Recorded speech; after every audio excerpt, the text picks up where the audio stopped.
On today's show, Unreal Engine might be flattening movies into something that looks like a cutscene. AI panic might be nuking the game industry. Or maybe it's overblown. Subscription fatigue? It's hitting harder than ever.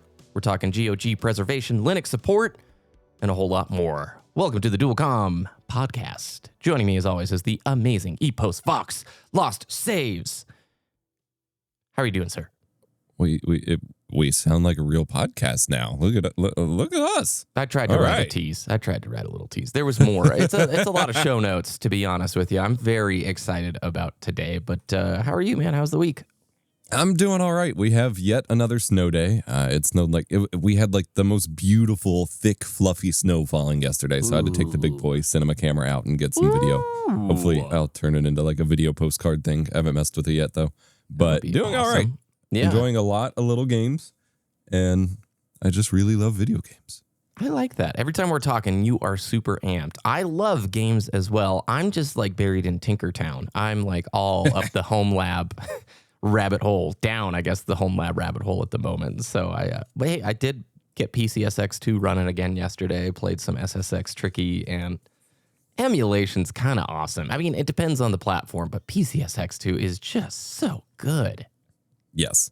I had so this is possible spoilers for an eventual video I might make, but I think I'm being convinced to ditch my actual PlayStation 2 so that I can emulate, because I am at that point in my life that I can't just sit down in front of a CRT and play hours of a PS2 game anymore, but I want to make progress in those games.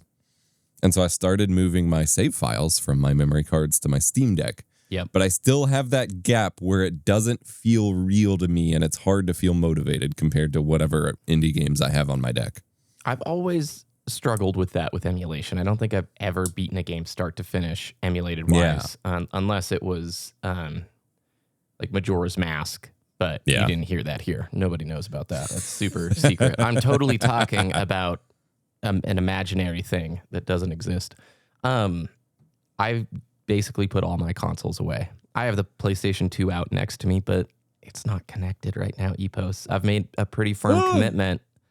I'm investing in one ecosystem this year. I believe in old consoles. I love physical ownership. And frankly, it is amazing to play on the actual hardware. There are some stupid things that happen sometimes with emulation that you have to go to Tinkertown to fix, and maybe it's not even fixed. But I just think about the majority of our audience and just people in general. How many of them still have their old hardware or are going to go out and buy the old hardware and then buy a scaler, spend a few $100 on a decent scaler to play it on their TV? And I feel like the answer is just about nobody.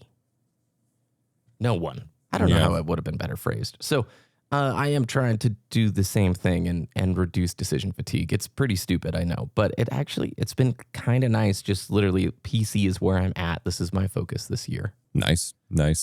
I think it makes it a lot simpler. Like it just makes it easier to jump in and out when you don't have to decide what system you're playing and then what game and then where you're going to play it. I mean, I have a question though.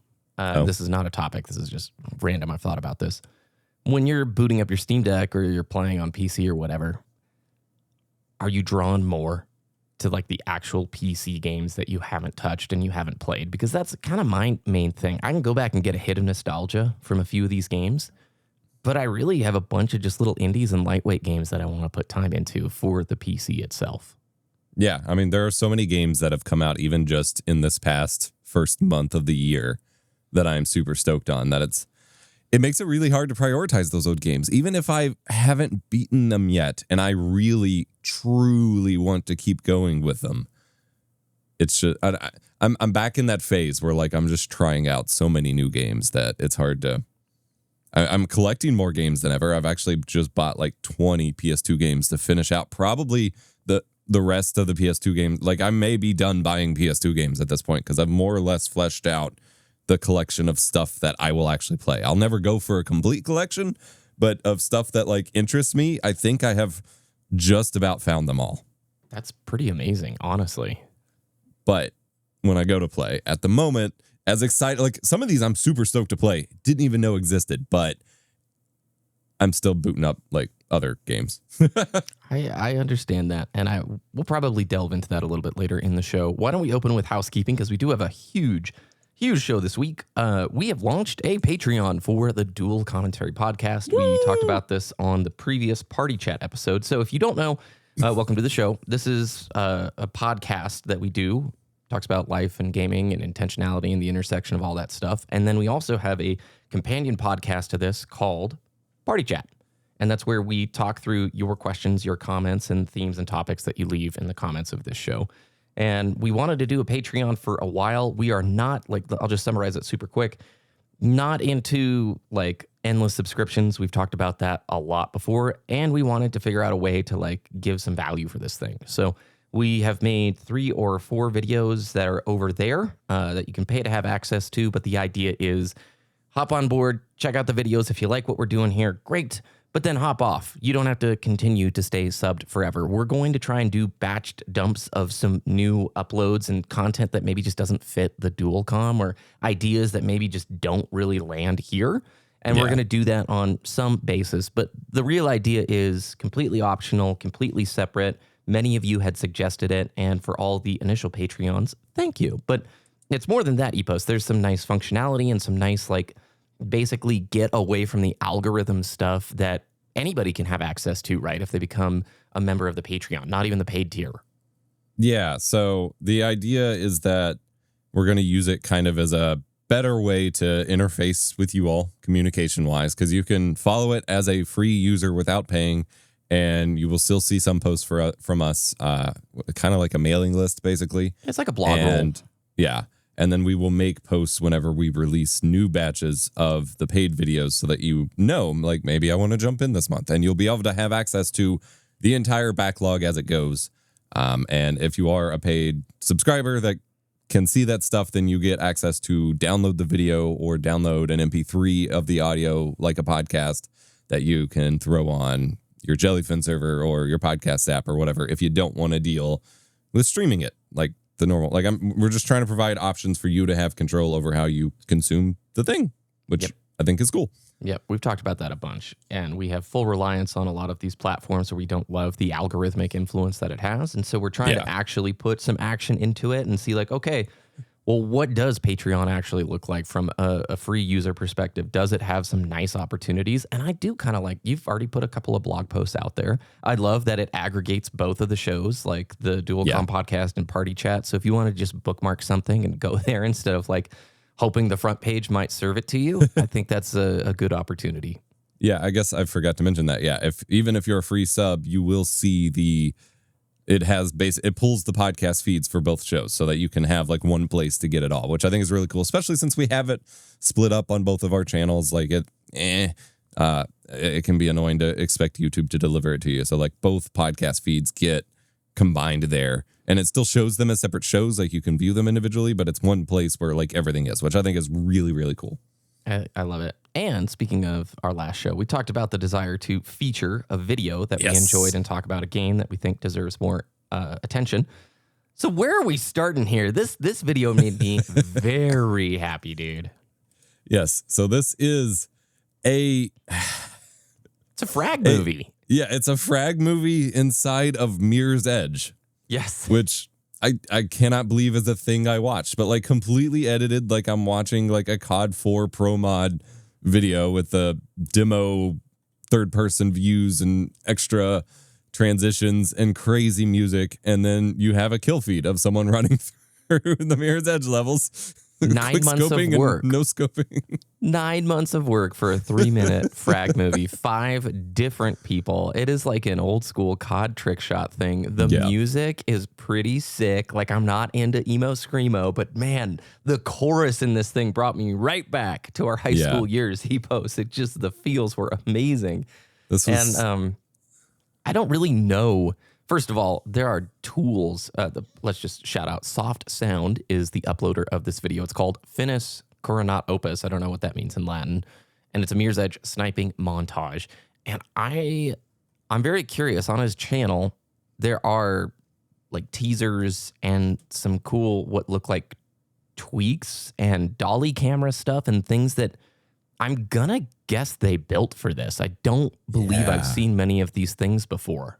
clearly this is someone who has a deep love for Mirror's Edge and Catalyst, because they have things like early dev build demos, pre-release demos, and then, a lot of modding tools that I'm assuming they have created or been a part of creating here that shows ways to mod Mirror's Edge to add in a lot of the stuff you see in the Frag movie. And these things go back like years. Like, clearly they've been working on the things that culminated in this video for like 9 years. And so it is wild to see something like this go together. It absolutely takes me back. And it's one of those things that it's got decent viewership. It's it's going to get suggested on homepages and whatever, but it's not. This is something that is made purely for the love of creation, for the love of sharing it. And I guess maybe it could land him a job like modding or doing, VFX work or whatever direction that's going. But ultimately, like, you can't, this isn't something made to churn every week on the algorithm, because that's just not possible. It's made because he clearly loves this game.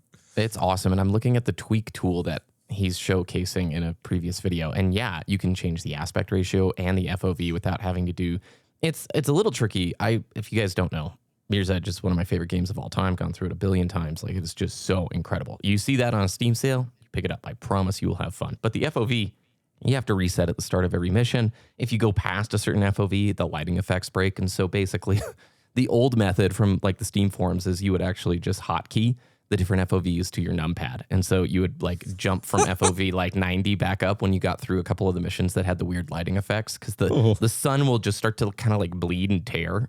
It's pretty funny. But anyway, I think definitely a speedrunning background, because they're doing very cool real wall jump kick things.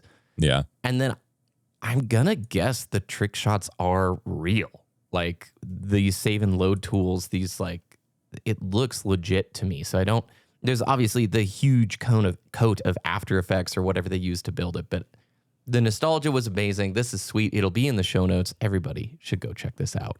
Yes. Now for games, you put a couple of games in here.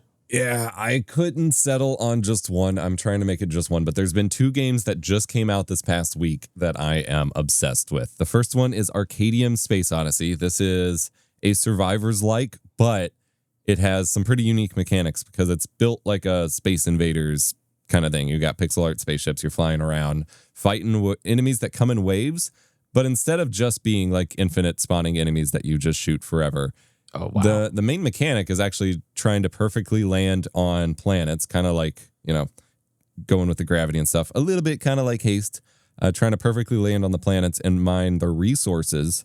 And that's how you get most of your experience. You can get experience from fighting the enemies in the waves, but you don't get anywhere near as much as if you're harvesting planets. And so it has an evolving set of levels and abilities you can get, as well as some pretty unique like ship ideas. Like you can unlock a variety of ships through achievements and challenges and things like that. And so like one will have a certain type of ability that gives you a lot of different shields to keep you safe during the waves. There's another one that will allow you to spawn up to 3 partnerships at a time, and then you can combine up to 8 of them because you can get them through the game too, into one mega partnership that flies around with you, and you can just have like an army of spaceships shooting with you. Lots of creative ideas in there.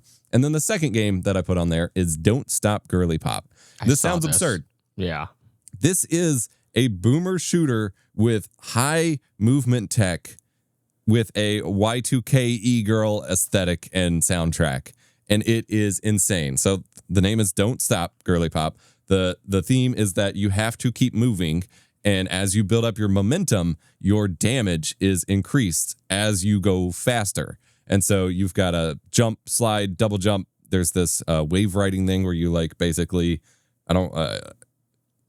it's control shift in space, and you do those super, super, super quick, and you're like slamming onto the ground, dashing forward, jumping again, slamming on the ground, dashing, jump. And you get that chaining, and it's like bunny hopping in like old school Call of Duty and stuff. And you can just get super fluid with it, super fast, but it is ultimately like a big Quake style boomer shooter, just with this ridiculous coat of bedazzled jewels and glitter all over it. And it is glorious. It's super sick looking. By the way, I wanted to shout out Arcadium Space Odyssey is on sale for $4.79 here in the United States until February 9th. I'm guessing it's on sale everywhere. I just meant that's the price for USD. It has a demo, Epos, which huge props. Well done. And then, I was actually looking about the Don't Stop Girly Pop thing in a PC Gamer like upcoming games list. I think you'd like it. I love it. Yeah, I think you'd like it based on the movement stuff because you've always Mirror's Edge. You've liked movement games, so Yes, I mean Doom Eternal was like my catnip, bro. I know some people hated like how spazzed out and ridiculous the movement was, but that was a one weekend binge fest. Yeah. That like was Doom so Eternal, but with girl bands. Like it's so good. It also has a demo. I love it. My game didn't come out recently. I thought it did, but the one I was going to shout out is Garlic, and I've shown this on the channel before. This is a platformer, a 2D platformer game. Kind of funny, but okay. I am a huge Celeste fan, and it's very hard to find Celeste kind of games on PC, as silly as that sounds. Like, there are some, but like Super Meat Boy and Celeste are always like these high point experiences for me. It looks it. This game is sick, dude. It's essentially like a lot of the mechanics of Celeste, but with its own unique kind of bounce system and energy system, and the music is great. There's humor. It's really weird. It does work on the Steam Deck, even though I think it's still probably showing unsupported. Yeah, they have a beta branch, and I've been playing it on the Steam Deck, and it's just fantastic. So I wanted to at least shout that out. It's like $15 right now. It typically goes on sale for like it's got this $4 or like $5, I feel like, Game Steam Boy sale, NES color palette to it. It kind of looks like Undertale almost, like visually. Yes, it's got that feeling, and the music has got that as well. It's just silly. It's very silly. Well, yeah, I like that. That was fun. We should do that in most of our shows. Woo. All right, why don't we hop into the first topic? Is Unreal Engine ruining our movies? I'm really happy you put this topic in here, Epos, because I have so many thoughts on this, as I imagine everybody does. What's the overview here? What's our Pirates of the Caribbean director telling us? Gore Verbinski. He's been criticizing the increase in use of Unreal Engine for VFX in films, saying that it is actually kind of widening the uncanny valley of photorealism of movies. People are relying too heavily on it to basically take over the entire VFX pipeline, that we're not pulling out the same practical effects or the same tricks to help it blend better, and that we're actually seeing things start to look more computerized instead of more realistic. And of course, coming from the director of Pirates of the Caribbean, which is one of the best looking films ever, dude. It's a film you could look at through a variety of lenses. Because yes, it's a really good movie. It has some of the most impressive VFX in any film still to date. Yes. But it is also cited as single-handedly basically destroying the VFX industry because of the demand for making the film. And so it's quite this interesting... It's a paradox, isn't it? It's kind of hilarious because what they're referencing specifically... Mandalorian, Fallout. I can't remember the other one. I'll have to look in the article. But there are many shows now that are basically just being shot on a soundstage with a gigantic light wall behind it, like a huge LED screen that is real-time rendering an Unreal Engine-built set piece. And it is allowing them to create shows at a huge, like, bumped-up pace and a much lower budget than having to go into, like the director says here, Autodesk, Maya, or another 3D application and building out that world every single time. And Fallout, speaking in the gaming sector, I love the Fallout show. In fact, this week I think is the finale of season 2. It is shot on film, so it looks lovely, but so many of the set pieces, of course, are shot in that... Shot in the box. There's got to be a word for it, but you can definitely start to tell. If you haven't seen it, the technology is amazing. In my like day-to-day job, so many of the commercials now that you're seeing, they're getting done in a single day shoot because of this tech, those LED light walls. And then the camera itself, like if it's on a rig, they know the 3D coordinates of that camera. And so it can shift the like perspective the same way, like if you were moving a third person camera in a game, which is sick. It's so sick. And I agree completely with Verbinski that we are getting stuff that looks super samey. It's downright hilarious that he talks about Unreal Engine films and TV having the same kind of look and feel, because that's the same complaints we have of like out of the box UE5 games, right? That is the complaint about UE5, which is, and I miss, oh, go for it. Sorry, I cut you off. I was just gonna say it's fascinating because you would think in movies that kind of thing would be more acceptable and also more flexible to adjust, because in movies you can do so much in grading and in post to really stylize something, and yet the same and theoretical accused laziness of whatever that is usually thrown around with Unreal things, like the same seemingly lack of creative direction is being applied to films too, where we're not seeing as much molding it to a vision as just like, hey, that looks good enough, let's go. Yep. And that's the thing. I fully agree here. He talks about Stanley Kubrick movies still looking amazing because they were shooting miniatures and paintings, and now we have a different aesthetic. I couldn't agree more. I miss practical so much. One of the things I wanted for Christmas was the 4K UHD of The Lord of the Rings. Those films, it is so silly, dude, that you think about 1999 to what, like 2004 or 5 or whatever is that time range for all of that. Mm-hmm. It still looks phenomenal. Go watch The Matrix. Honestly, go watch the third Matrix film, the gigantic sequence. I won't give any spoilers, but there's a huge sequence in there. It's like 12 minutes. It cost like so much money back in the day, and yet it still looks phenomenal because it is the blend of practical mixed with the right amount of digital. So I agree wholeheartedly, except for this. It's cheaper and it's faster, and the majority of viewers, as long as they're going to consume it on their streaming service, it won't change anything. More and more, this is the direction plenty of content is going to go. And see, this is where the conversation becomes about effectively gatekeeping. Because you say it's cheaper, and I say, okay, do we need 10 times the number of movies and shows made to please the algorithms and make them as cheap as possible and result in this? And the answer is no. That doesn't mean we're not going to get it anyway. But there are still going to be the just like with Unreal Engine games, the good movies that take that and do something that is stylized and unique and impressive with it. And I think, do you remember when Unity was like the punching bag of games? Yes. When everyone knew, like, oh, that's a Unity game. That's a Unity game. That looks like a Unity game. And now, like, so many games release with Unity, and you would have no idea without the splash screen because people are just making games with it. But for a time, Unity was the engine that everyone was like, oh, no, not another Unity game. It's just going to be this. It's going to look like this and feel like this and blah, blah, blah. It's not really about the tools. It's just about the effort and the expertise using them. And I do feel like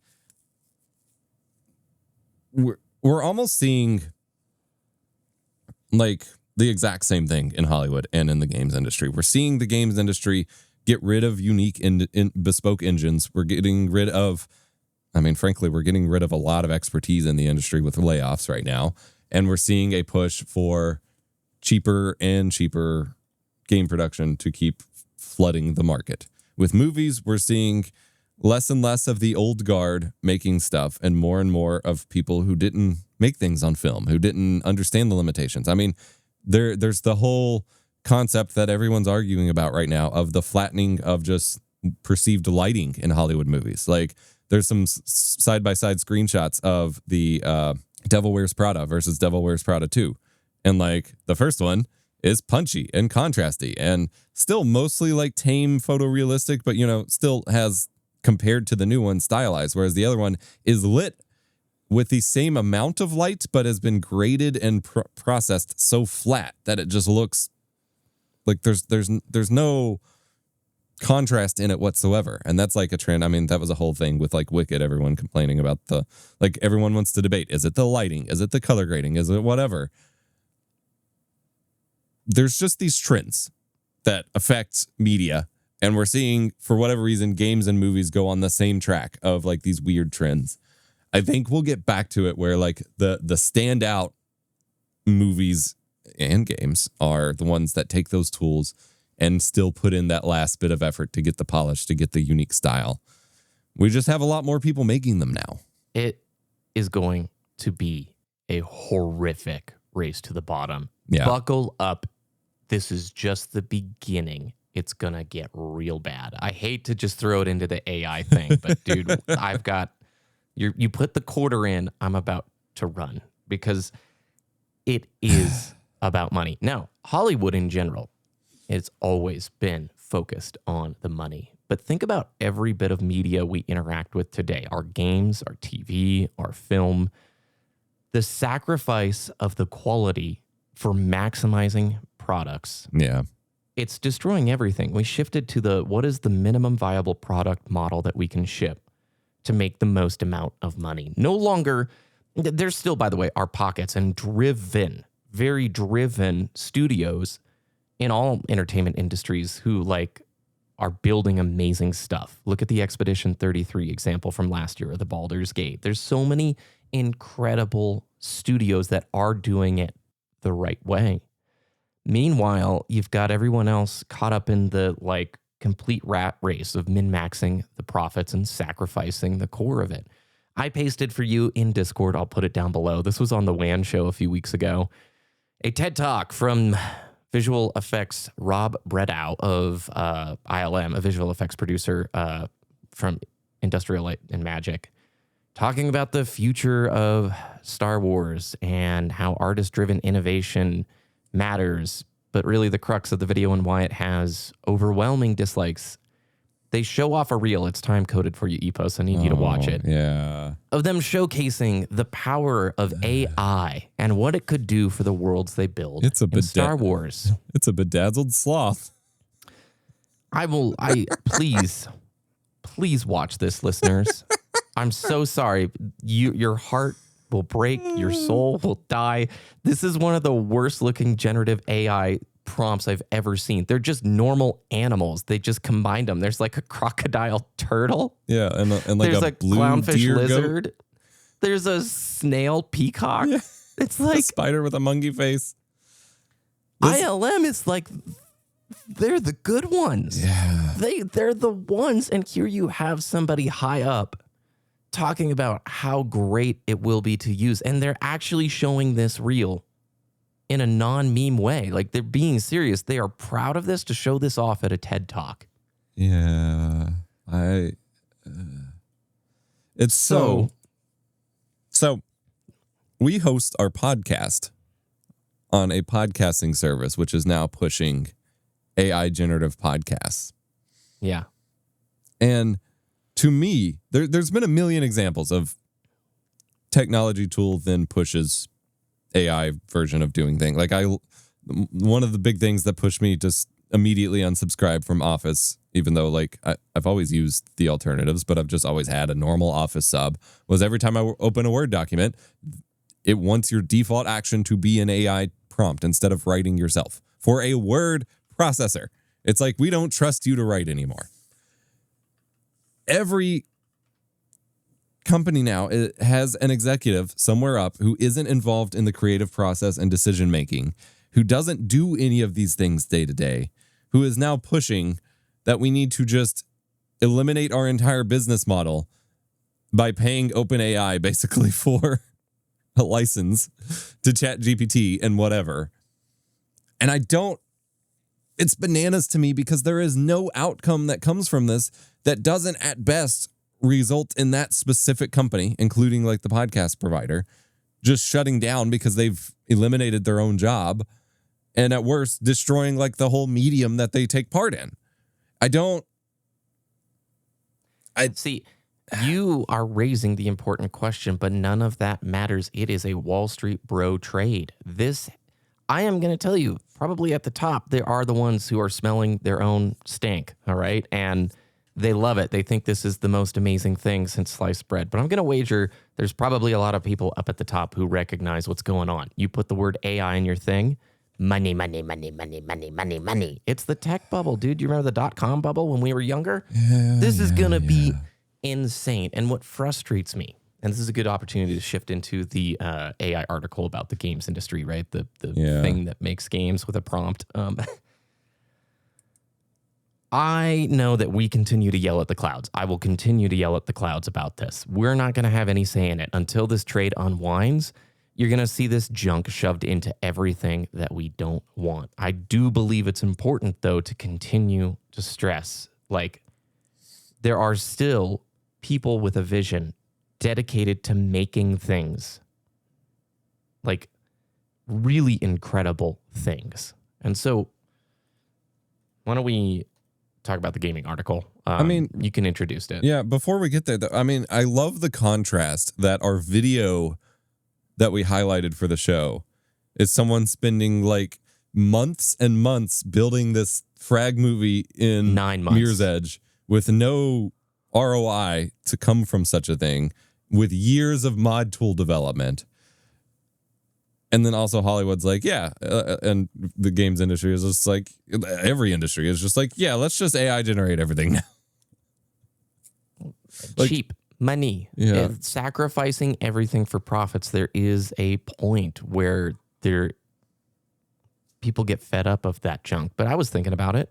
Dude, a Netflix right now is paying out the wazoo for something that could generate an entire show off a prompt. Imagine just dumping in, we need a sitcom for this demo. I need a 23 episode arc.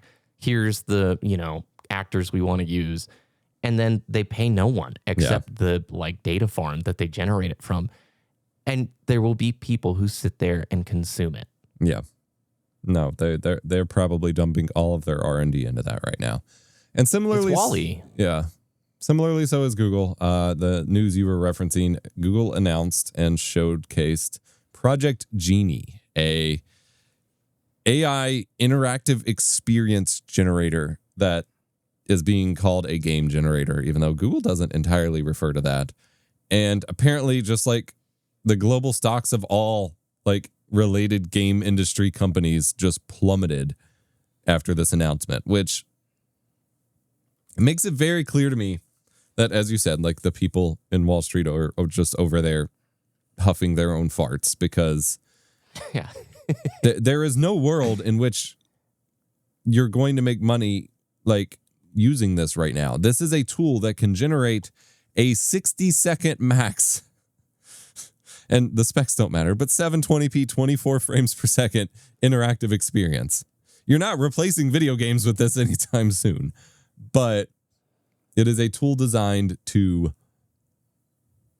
build the first kind of interactive world. They have a few different tiers of what it can do with regards to exploring and sketching a world, expanding a world from a given prompt or photo, or following a character around. But they've specifically stated, your character is not going to be consistent. The latency is going to be very high, and we can't go longer than 60 seconds. And I'm like, why would you be all right, I'm pulling out of games now. Games are dead.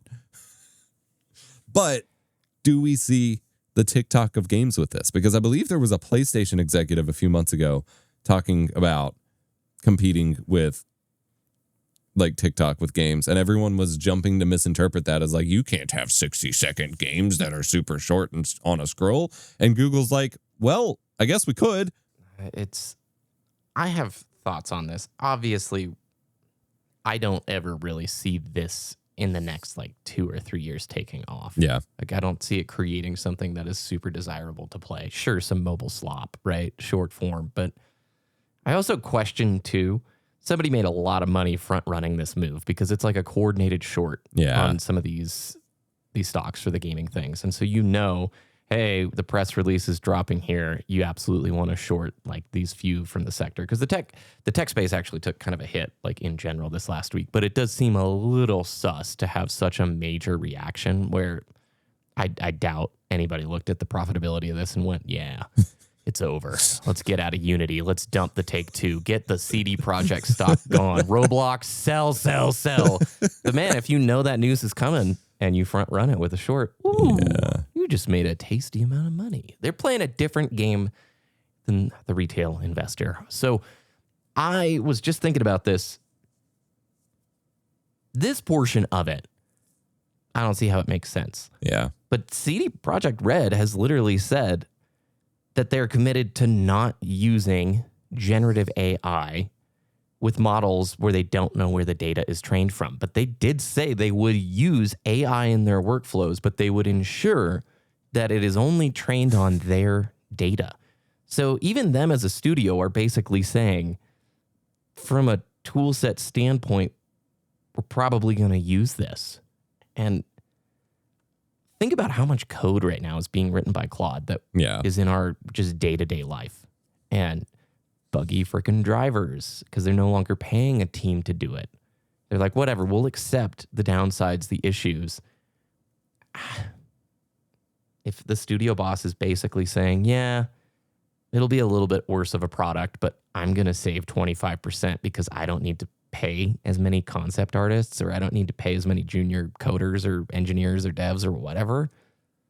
I don't know how you stop this unless you have something like a very principled person in charge. See, I question if anyone is saving money here, because we don't have the granular details of like every given game studio, but there are so many examples of companies that are basically just trading multi-billion-dollar investments back and forth with OpenAI to secure using these. Like, they are paying OpenAI to use the tools way more money than they would be paying like their employees. And so I don't understand how exactly they are saving money in this capacity. And I know that's like mostly the big, like Microsoft and Google and whatever, but like even Disney, there was the whole thing about Disney. Disney is you can use paying OpenAI billions of dollars, and a lot of it is like in stock and whatever, but like allocating billions of dollars in revenue so that OpenAI can just commit copyright theft of Mickey Mouse. Like, there's no, they're not getting anything from this. I can't remember. I feel like OpenAI last year in October was like, the US needs to add 100 gigawatts in energy capacity every year for 10 years to keep up with just our demand. Yeah.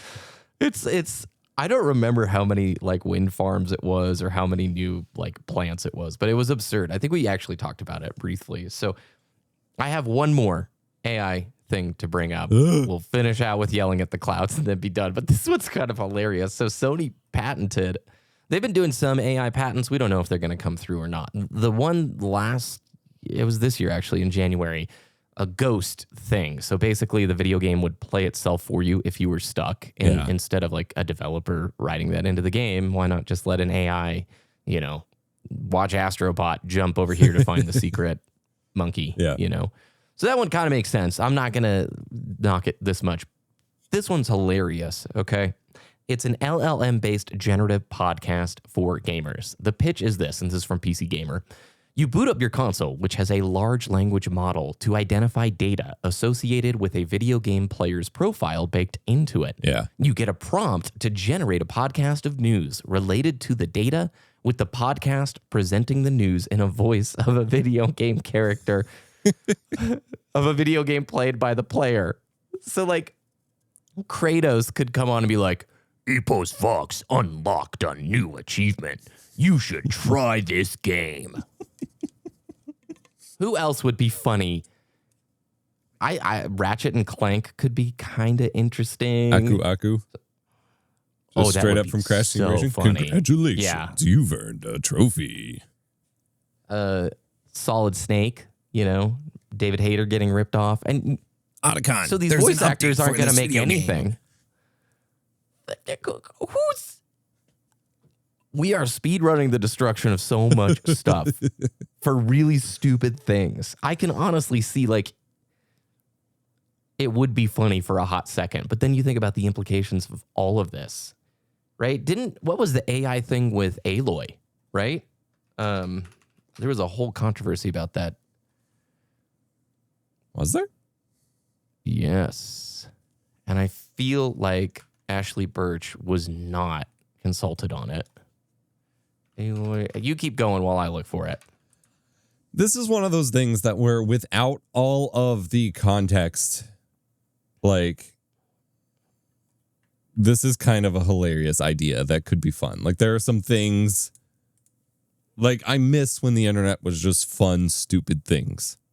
Like I shared you. There was an article on the Aftermath site where a bunch of people photoshopped new YouTube thumbnails, but from babies, and it's like baby clickbait, and like it's hilarious. And we used to just have recurring dumb things on the internet that made it fun to check websites every so often. And so a dumb like AI generated video game host podcast is something that would have been appealing without all of the current issues with AI. Sony produced an AI video featuring a totally not creepy and weird Aloy. Oh, no. It was a full Aloy. They didn't consult Ashley Birch. She made an Instagram video. I'll link all this down below. She says, all that said, I feel worried and not worried about Guerrilla specifically or Horizon or my performance or my career specifically even. I feel worried about this art form. Yeah. Oh, not worried. Not worried. Apologies. I read that wrong. I feel worried not because the technology exists, not even because game companies want to use it, because of course they do. They always want to use technological advancements, Birch says, adding, I just imagine a video like this coming out that does have someone's performance attached to it, that does have someone's voice or face or movement, and the possibility that if we lose this fight, that person would have no recourse. They wouldn't have any protections, any way to fight back. That possibility, it makes me so sad. It hurts my heart. It scares me. I love this industry and this art form so much, and I want there to be a new generation of actors. I want there to be so many more incredible game performances. I want to be able to continue to do this job. If we don't win, then that future is really compromised, end quote. So, yeah. And there's been other instances of voice actors getting really upset at things that they think are AI because of this kind of thing. Like Sean Schimmel, the voice of Goku, he ripped into someone who he thought was using AI to make Goku say what he deemed inappropriate things. Like in reality, like he dropped an F-bomb, but like it wasn't like shrewd or anything. He was just like talking trash as Goku, but it was like an impressions guy.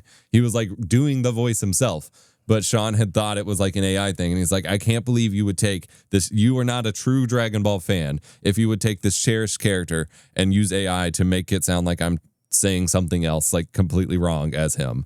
And like it's understandable. Like this is when it's a character that you've put yourself into to portray, it feels wrong to have someone just type in some words and make you say something completely not right. Do you remember when they put James Earl Jones, like Darth Vader, into Fortnite, and all the kiddies like within 5 minutes got it to say the most horrible things ever? And now, granted, the estate, I think, allowed AI to use his voice, but it's like... Still. It's like, what do you think is going to happen? Yeah. Of course, the internet is going to make it do horrible things, but all right, we should probably wrap here because, look, I'm shouting out the AI cloud. You're shouting at it. I will continue to talk about it, but I'm also not going to let it ruin my day because the tech bros don't care at all what we think. It's a pure money game. I do see some very cool opportunities. I don't want to paint everything completely negatively, but my word, it is important to create things with authenticity. Yes. Like imagine what if we told the audience our Patreon was all AI generated podcasts. They trained the models on both of our voices and it's just the best stuff. We put a few text prompts in and it took care of everything. I imagine the audience would say, screw that. I don't want to listen to that. Yeah, they'd be super mad. Yeah. So why is just, I don't know. I give up. Let's move on. I do want to say, like, with the themes of the show, the value of consuming something, a podcast, a piece of art, a work in any form, is the human effort of it. When you are consuming with intentionality rather than just passively taking in everything, the human work is what matters the most. And not everyone consumes that way. And that's why some of them are okay with consuming that kind of stuff. But speaking of human work, I put in the work to cancel a lot more subscriptions. I did this 2 years ago now, technically. In 2024, I canceled like a ton of subscriptions. Everything. Yeah. And I have canceled a bunch more back in December and saved like $400 a year as a result. Wow. Yeah. So think about that. I got the notice, AI adjacent, but not diving into it. But I got the notice that my Google Drive 2 terabyte plan had been upgraded without me realizing to the 2 terabyte AI Pro plan and now costs twice as much. and was going to continue being there moving forward. And it caused me to kind of evaluate, because I had Google Drive, and Dropbox, both 2 terabyte plans. Both I had never questioned because I used the storage for like sharing videos to Patreon or sharing files back and forth for the show and whatever. I had both of those. I also have iCloud for my Mac and iPhone, which I did not cancel, but I had that. I had Google Drive, Dropbox, and Microsoft 365, which I am constantly getting notifications of it, like scanning my photo backups to train for their AI. Oh my word. Since I have switched purely to Mac and Linux now for my operating system, I no longer need or can even fully use Microsoft Office. So I canceled 365. I nuked all of my photos from OneDrive. I may actually not be done with that. You can't do it all at once, so it's like really annoying. And then I pulled all my files off of Google Drive that I could, canceled that, and then canceled Dropbox. And across those, and I feel like I canceled something else, I was saving like $500 a year or something like that. And then it was offset a bit because I did purchase the yearly sub for Proton Drive instead. And so it's one of those things where like each of those individual subscriptions I've had for like 10 plus years. As I'm building up my career and my work, it's like, yeah, of course I need this cloud storage for X files, whatever. For X files, for X or Y files. I think I purchased Google Drive in college because like my college newspaper, we synced everything through Google Drive. So like it was just a no-brainer. I was like, yeah, $5-10 a month, whatever, not a big deal. But those add up so much. And so it can make a huge difference to like really evaluate them from a combined perspective. You can't evaluate them on a per subscription basis because any individual one can seem justifiable. But when you stack them all together, you might realize how big of a deal they actually are. Think about somebody who has a couple of streaming services like Netflix, maybe Hulu or Peacock or something like that. Then they maybe have a Game Pass sub that they're just letting go on. I don't imagine a lot of our audience has a Game Pass sub going with that price increase. But if you do and you're using it to the fullest, that's awesome. That's great. But Netflix and let's say Peacock, you're looking at $30 to $40 a month, right? Mm-hmm. And then maybe on top of that, Game Pass, there's another 30 right there. So $50-60 a month. That is a lot of money. Are you using it to the fullest? Yeah. Because I am on a one streaming subscription service at a time model, and the rest is Jellyfin. And it's been phenomenal. You get to actually lean into the platform that you want. There was a 3-month free trial of Apple TV at the start of this year. So as soon as that's done, probably going to spin up Peacock or something like that for the Olympics because I love watching the Olympics. But Jellyfin has changed my life. And if people don't know, that is a media streaming service that you can run on a computer on your network. So it's basically a home media server. You can rip your DVDs, your Blu-rays, your 4K UHDs to that thing, and you can play it on any device that you have on your network. It works the same way a streaming app does, except you own it forever. And I've talked about it at length, but you can do the same concept, Epos, with an old PC. Yes. You could do it with like the most bare bone of old hardware, and it is happening right now. I want to implore people, look at your local like tech centers, the business recycling centers, whatever they are called. Right now is one of the craziest times, I think, in our life for the abandonment of pretty amazing hardware at cheap or free prices where you can make your own NAS for dirt cheap. I'm talking about old Office PCs that have been basically given away or sold for dirt cheap because Windows 10 is no longer supported. Yeah. You can throw Linux on that thing. You can put like True NAS Scale on it. You could do so many different things and very easily turn it into, let's say, a 2 or 3 terabyte NAS. You could right now probably get refurbed 2 terabyte or 3 terabyte drives. Get 2 of them. For I'm going to bet, let's say $100, maybe $150, depending on like how new or how nice the storage is. Compare that to the cloud service that you were just paying for. Yeah. You now have 3 terabytes of RAID 1 storage. That means they're mirrored. If one drive fails, you've got a backup right there that you can access on your home network, throw files onto it, back up your photos. I mean, depending on the phone that you have, I mean, Apple is insanely expensive to jump from like 128 gigabytes to 256 to 512. Imagine spending $100 for 3 terabytes. You can use PhotoSync. It works just amazingly well to get all your photos on this drive that you own, you manage.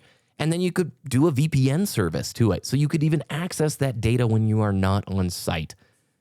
Oh, I'm excited about all of that, Epos. It's amazing what you can do. And I feel like people don't know.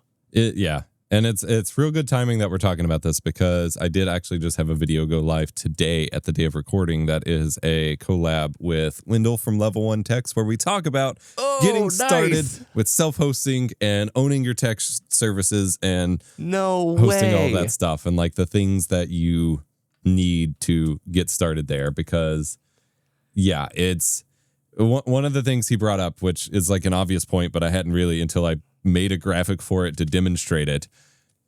It is at minimum $9.99 a month to get a 2 terabyte cloud plan from whoever. You can buy a 2 terabyte hard drive for like $75. So so that turns out to the annual plan for that is $99 a year. You can buy a 2 terabyte hard drive for $75. So every year you could have a new 2 terabyte hard drive that you add to your RAID and like have redundancy, or just make a copy of your entire drive there to store offsite at a friend's house or something every year, and still come out with extra money and ownership.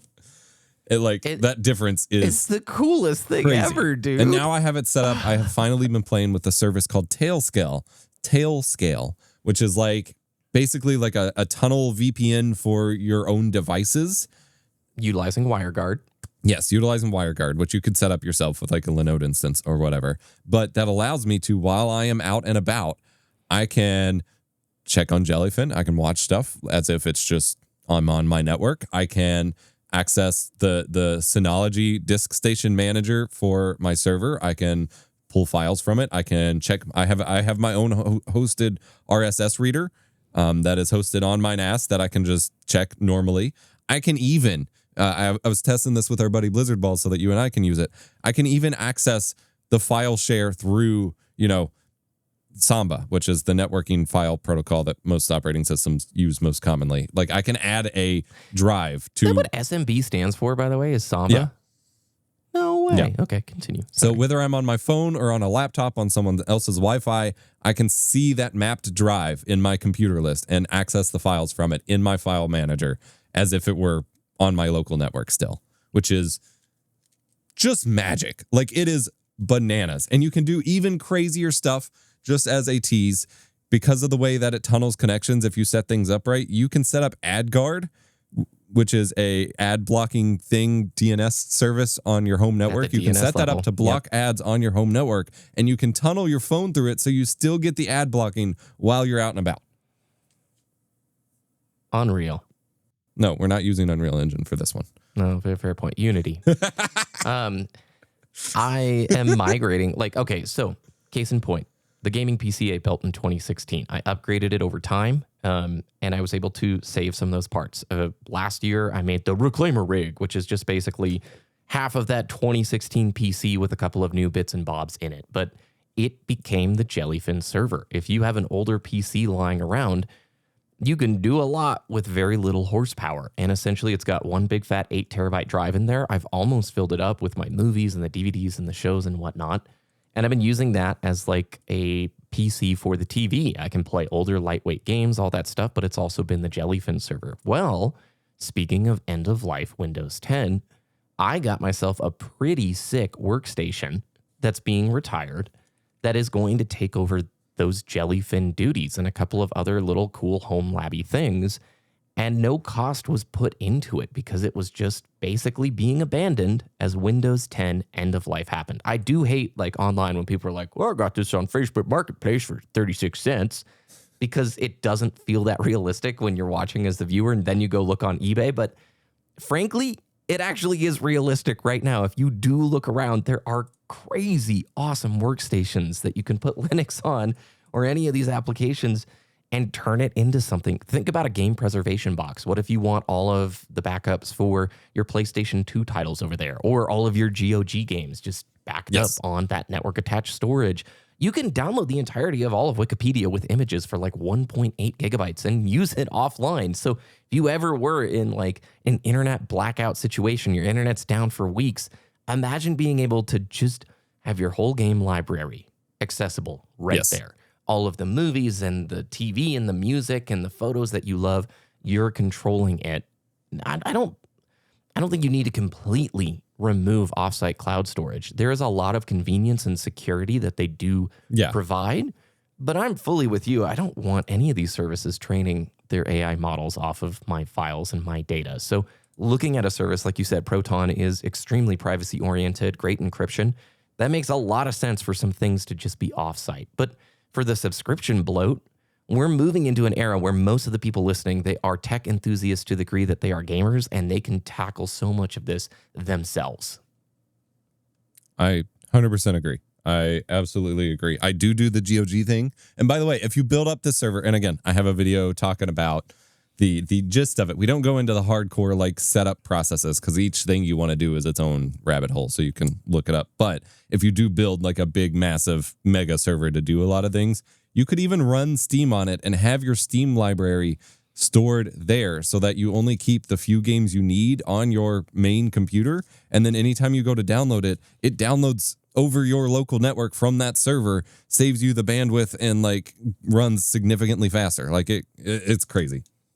I'm so excited. This is silly. I had no idea. So your like collab with Wendell goes up today about self-hosting. Yes. While I am literally the last 2 months of my life so excited about self-hosting. I can't wait to watch it. Let's move on. We still have so many things to talk about. Probably one more topic before the break, if you're good with that. Yeah, let's do it. So I guess since we had mentioned GOG real quick, we can talk about that.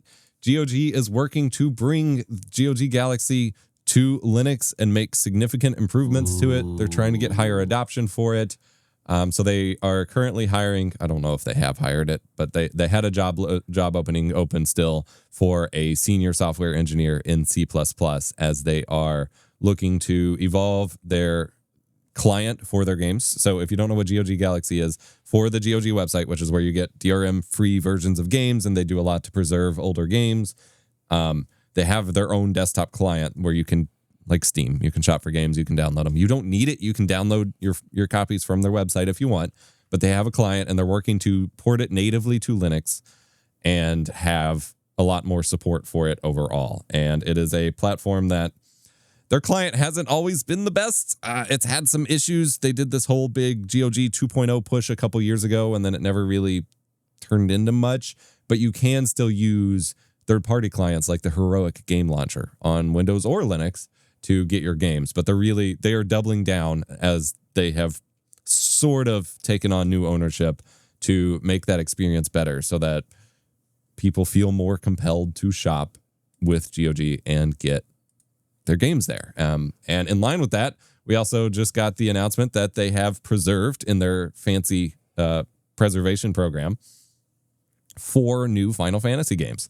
So we've got Final Fantasy 3, 4, and those 2 are the 3D remakes. Final Fantasy 8 Remastered and Final Fantasy 9 are all available now on GOG. They are currently on sale as well, but they are preserved in a way that keeps them modernized so they can run on modern computers. You can typically use, like I said, Heroic or Lutris or whatever to run them on Linux if you like. And they do a lot there to keep games moving forward. So I have a huge GOG library. I've been working on my own custom disk burns of a lot of them as well.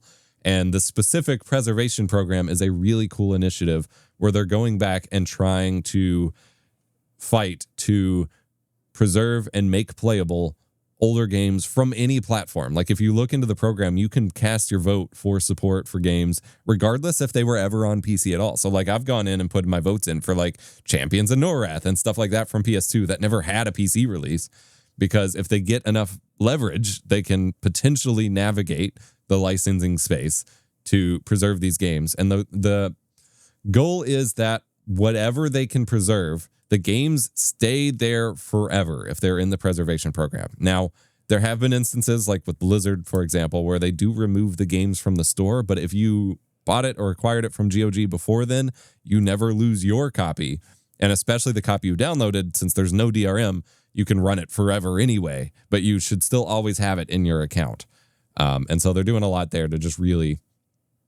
My philosophy when it comes to like remasters and things like that is we should always have forward compatibility ports first, where you can just play the game wherever, and then remasters can come secondary. And GOG is kind of doing the work to make sure that we keep games playable, which is phenomenal. I'm guilty. I probably should play more of my GOG library, and I just don't because I'm a creature of habit.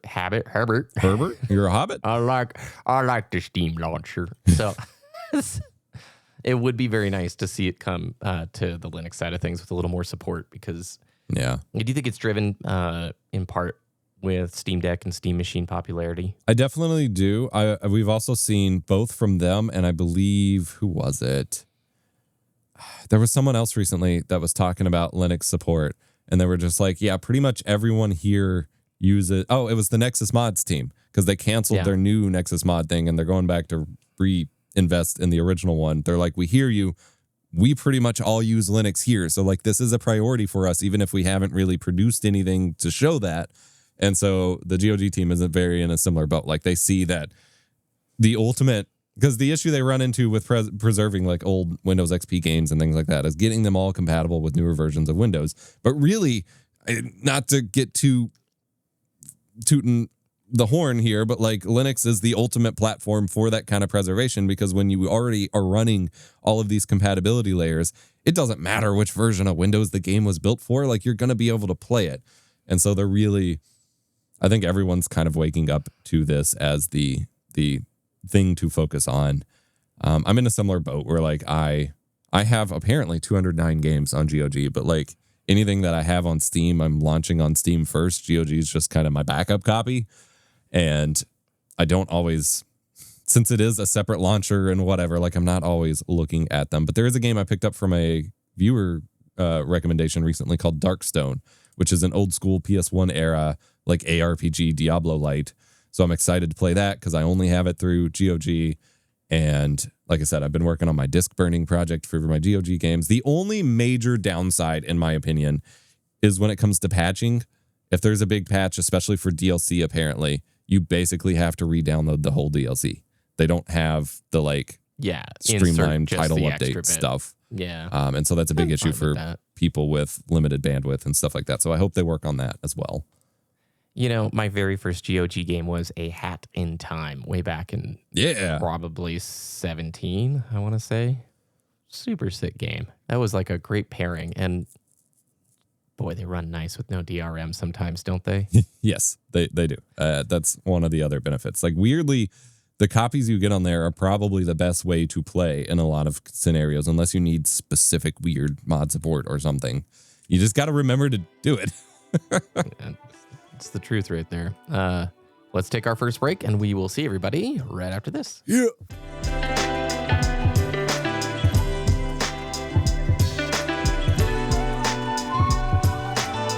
Welcome back, everyone, to the second half of the Dual Comm podcast. Epos, let's start with this topic. You don't like pickup videos anymore. Like hauls, like of stuff?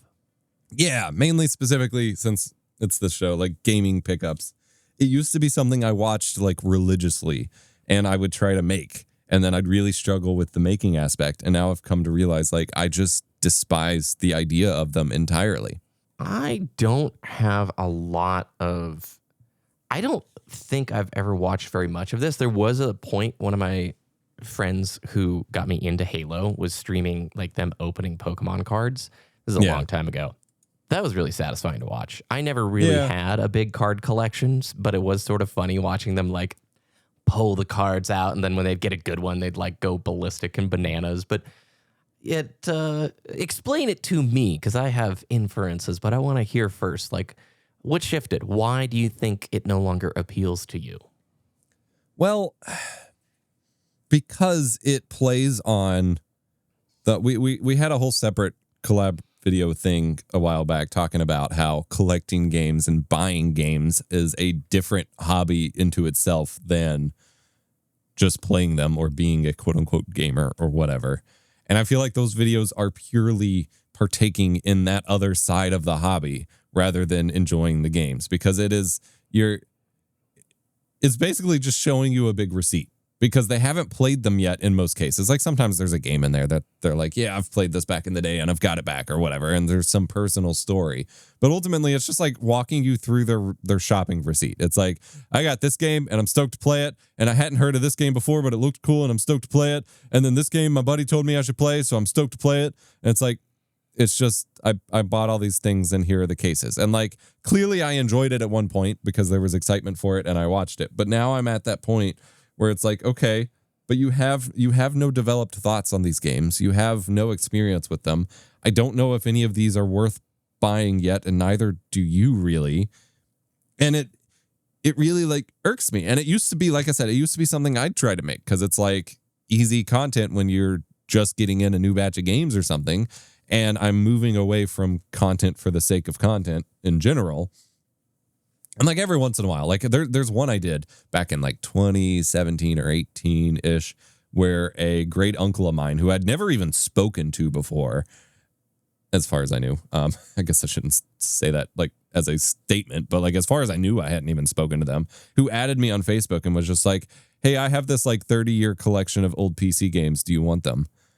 And I'm like, sure. And so I made a video going through this like trunk load of games that I just got given by a family member. And like, that is cool on its own when it's like this weird acquisition kind of thing. But when it's just like recently I mentioned earlier in the show, I've been picking up, like I bought in the past month, like 15 PS2 and PSP games. And so I've started building up my stack here. And I could make a video showing them off and be like, look at these cool games. But like, okay, cool. You spent money on 20-year-old games.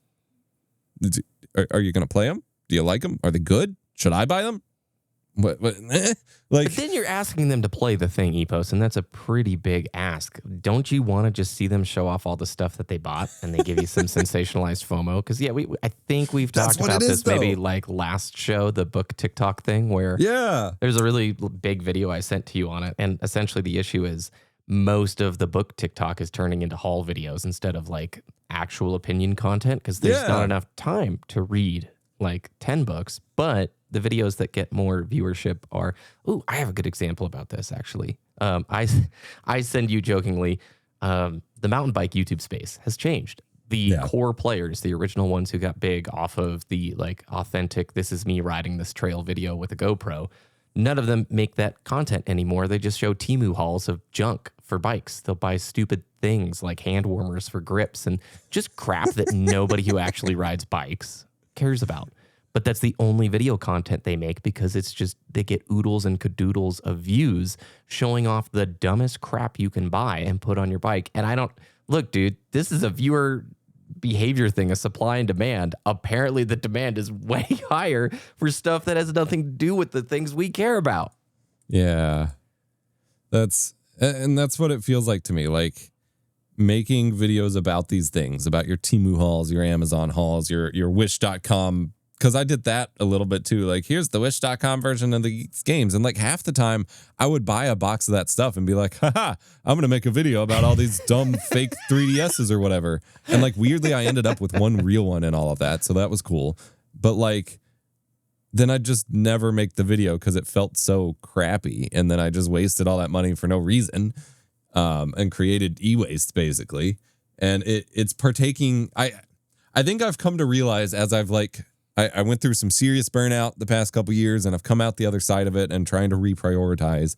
And I think I've realized that like so much of what we make and so much of what we watch is there just for the sake of making noise. It's just there for the sake of listening to the noise instead of having meaning. And I don't think I want to do that anymore. And there are a lot of channels that I used to watch every day that still do. Like, here's this guy and then his buddy that always do the big like 20 game pickups videos. And here's the new games they got for their collection. And it's like, I really don't want to watch some 45-year-old dudes talk about how they're filling their basement with these plastic cases and not playing them. Like I'd rather, the PS2 games I have bought are games that I've done tons of research on to know that like these are going to be sick or I'm excited to try them. And if they're not, I'm going to pass them along. It's just a where you're at in life thing, I guess. But it's one of those things that I used to be addicted to. And now I'm just like, Yeah. I feel like digital show and tell is always going to be a thing. Yeah. And I am trying really hard in the videos that I make because I love digital show and tell. I love talking about even our previous segment on the home labbing stuff. I am so excited on that in this moment. But I've got a video coming out talking about why I'm all in on PC gaming here this next year. And essentially at the end of the script, I wanted to emphasize it's such a mindset thing. It's not about the gear you don't have. It's about what you already have. And there's this continual pressure online to showcase things to you that you don't have. Yeah. And you can just daydream and fantasize about how it will change your life. And if you just had it, how happier you would be. And when you get the thing, yes, there is joy in it. Like there is a ton of joy in that. But the goalpost moves. There's always something else that you're probably going to crave and desire. So just, we are in that time frame, and I've mocked it a bunch, where the sensationalism wins. It's like infomercials everywhere. And I think you're being smart. I don't think there's anything wrong with that content. You're just choosing to interact with it differently, which is basically the solution and what I would implore. Because I too like want to be cautious about how cynical we are. Cynicism wins online dramatically. Yeah. I sent you a screenshot from a channel that all they do, it's a brand new channel in the last month, and they've made many viral success videos in the gaming space, but they are all incredibly cynical against one gaming company in particular, which is just like one of the easiest things you can complain about, right? It's one of those sectors that is just a super easy layup to dunk on this developer because they're so out of touch and they're so dumb. But that's the only theming of it, and the success is enormous. If you tried to flip it and do the same thing, a 1 month old or a 2 month old channel, all they do is talking about the positive sides, and they were built with the same packaging, like the same production quality, all of it. The positivity does not get the win right now because unfortunately we're humans, and humans love to look at the car accident. They love to look at the dumpster fire, right? Yeah. So I want to be cautious here on our show too. There's a healthy level of criticism and like constructive criticism and critical thinking and all that stuff. But then also, hopefully the perspective comes across that we don't let this ruin our day. We don't focus on this 24/7. This doesn't become the AI topic in particular. You know, it's funny. I think I have further in our show notes here, Linus's video that they put out. You mentioned you wanted to talk about it. Done being mad about tech, right? Yeah. Why don't we just transition there for a second? This video is 10 minutes and they're basically talking about, the RAM shortages are horrible because of the AI stuff. The storage pricing sucks. GPU prices never really settled. But you know what? If you actually look at the price of tech over the last 15 to 20 years, what you get is fairly in line with the pricing brackets that we had 10 to 15 years ago. And it's not really as bad as everybody's making it out to be. It's okay to be mad. It's okay to be frustrated. In some ways, it's really good. But don't let it ruin your day. Don't give the Wall Street tech bros your power. And I threw a screenshot in here to showcase, like, they literally have a PC part picker build here for $800. That is a 1080p gaming powerhouse. You're not going to be playing Cyberpunk at 1440p, 120 FPS, but you're going to be playing a huge library of amazing PC games at 1080p, 120 or 144. And that narrative just gets swallowed up completely right now. Yeah, combining that with like your description of the kinds of videos I was, saying I'm kind of done with being digital show and tell. I still love that. I love it when it's people who are into the, like, I don't watch as much LTT lately because I've been kind of burned on tech, but like my favorite thing is the videos where they're just showing weird, cool stuff they've built with computers or the DIY projects or whatever. I love Adam Savage videos where he's just straight up building things, and like the consumerism aspect of it isn't really at play there. He's just making cool stuff using tools and materials and whatever, or cooking videos where it's like, here's this cool recipe. It is so hard for consumerism to really penetrate cooking videos, because while you can sell whatever pans or fancy oils or whatever that the sponsor has, the core thing is going to be so individually like dependent that you can't really consumerize it. Like if I'm making something with potatoes and carrots or whatever, it's not going to be, here's the NVIDIA potato. It's, it's just the ingredients and the raw act of doing the thing. And that I have, if anything, more like passion for than ever before. And I agree with Linus's video. Like there's a lot to agree with in there, in that things are like the tech I have access to right now is mind blowing compared to what I had 10 years ago when I thought I had the coolest stuff in the world. And there's one of the top rated comments on that video is 3 things are simultaneously true. The world sucks. The world is much better than before. The world can be way better than it is. And that is basically always going to be true. And that is something to really kind of keep in mind when you get wrapped up in these things, is like, yeah, there are a lot of bad things right now. There's also a lot of things that used to be way worse that are a lot better. And all of these things can keep getting better. And as long as we can keep that like vision, that North Pole, like Star. As long as we're calibrated in the way to understand that, I think it's a lot healthier. And yeah, that you can still get a good PC build. My buddy, I have a buddy who I helped build a gaming PC back when I got a free 7700K from Intel back in the day, around the time when you built your PC. I think like a year later. Yeah. And like he built it up and whatever. And he just now, like a week ago, was like, all right, I need to build a new PC and give my kiddos my old one and whatever. And I was just like, this is like the worst time to do that. Oh no. And he's like, yeah, you mean like when I bought a house a couple years ago and it was the worst time to buy a house, or my truck last year and it was the worst time to buy a truck? I'll deal. And I'm just like, yes, actually, that you just kind of got to adapt. Yeah. It's hard to time life. And when the crypto mining thing was going ballistic, the GPU prices were absurd. And look, I'm not going to lie, it is very disappointing to see some DDR5 sticks for $530. Yeah. That's stupid. That is such a disappointment, right? But man, I just feel like I've been gaming on PC long enough to shout from the rooftops, going for the Ultra Max high-end build is only something like that makes sense for a very small subset of players. The difference and like the lifespan of when you're going to be on the cutting edge is so minimal. It does depend on what you're trying to play, but you can build an $800 PC that's going to play some of the best PC games of all time. If you've never experienced PC gaming, so much of that library is centered around games that work great on 7 and 8-year-old machines. Obviously, if you're trying to play everything new, everything future-proof, that's unrealistic for like the $800 build. But most of the time, those games aren't that great anyway. You know, we're not in the period where every new cutting-edge quadruple A game is just the bee's knees, and you have to experience it at 8K 120, you know? Yeah. And that plays into the hyperbole and sensationalism of the digital show and tell, is when you were watching all of these videos of people building the best and the best because they're getting it all for free and stuff. And again, I am fully guilty. I'm pot calling the kettle black here. Like, absolutely. Then it's hard to feel like you're not missing out because everyone else is doing this, when in reality, go look at the Steam charts for the average PC build. Like, the Steam machine is targeting that because that is what most people have.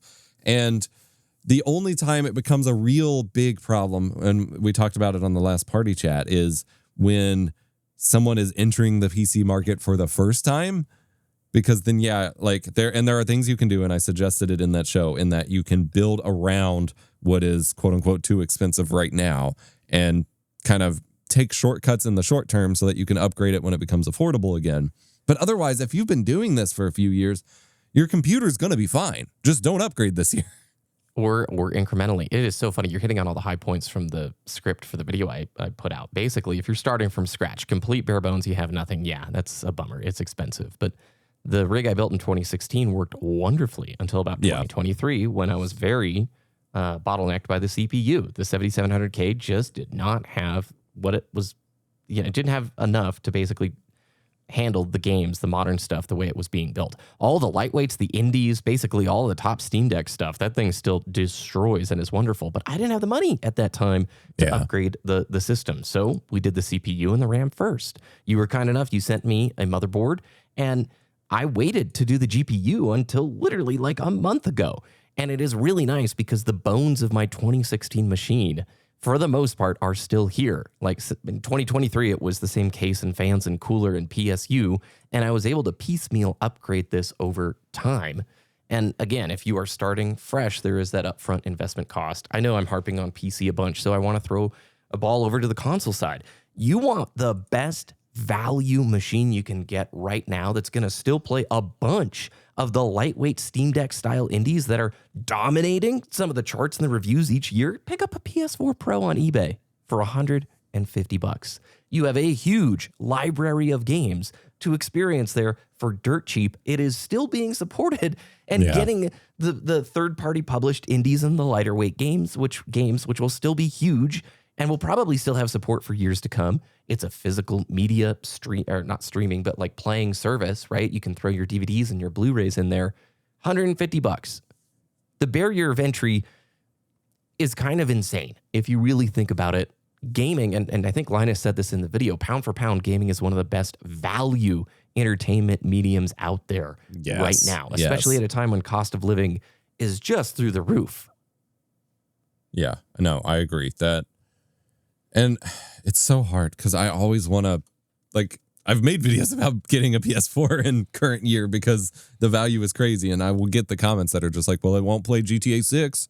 And it's like, okay, GTA 6 will not be a good value in gaming. It will be a $70, $80+ game for only the most expensive hardware. I'm talking about what is a great value here, where you can get thousands of hours playing basically everything else. That's fine. Like, you don't need the latest and greatest. And there is, gaming being the best value entertainment. I mean, absolutely, especially as movies continue to either get, like, they kind of get a little more expensive physical or you need streaming for it. And then, they only last a certain amount of time. Whereas you can get one indie game that lasts an entire 10-season TV show arc for like $5. Well, it's those comments are the ones that sort of frustrate me, where they want absolutely everything.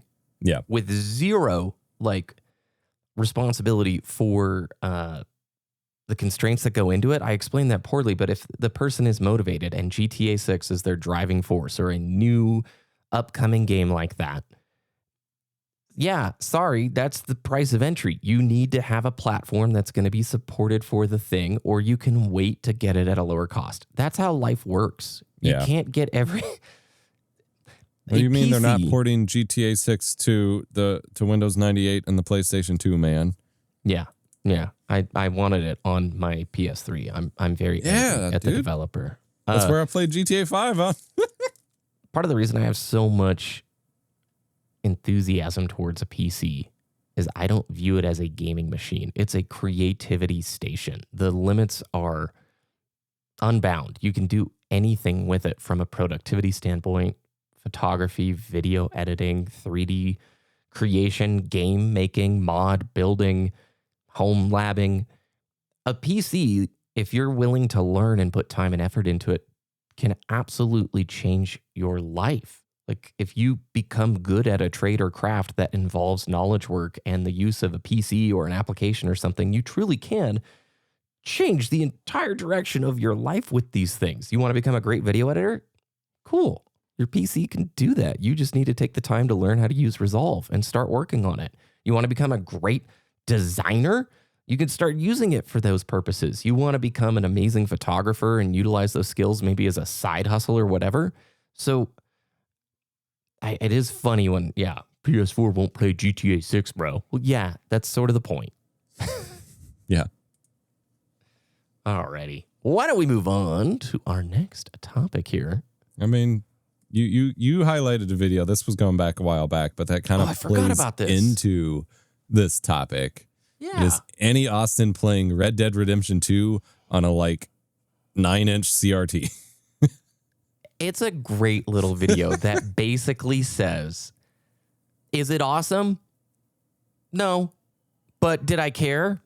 No, because after I got, sucked into the world, I was just playing the game. I didn't really care if I was on the 4K TV or the CRT. Yeah. I was just playing the game, and the hardware didn't have that big of an influence on the amount of fun that I had. Is it cool? But sure, but not necessary.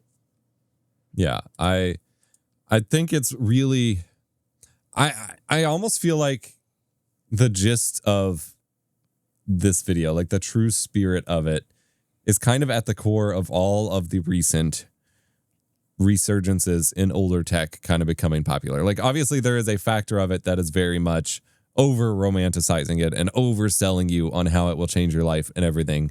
But I also think the people that are really just kind of switching to older things or implementing them in their life a little more or whatever and leaving it that way, they're doing so because they realize that like they didn't lose anything here. They're just doing it and it's fine.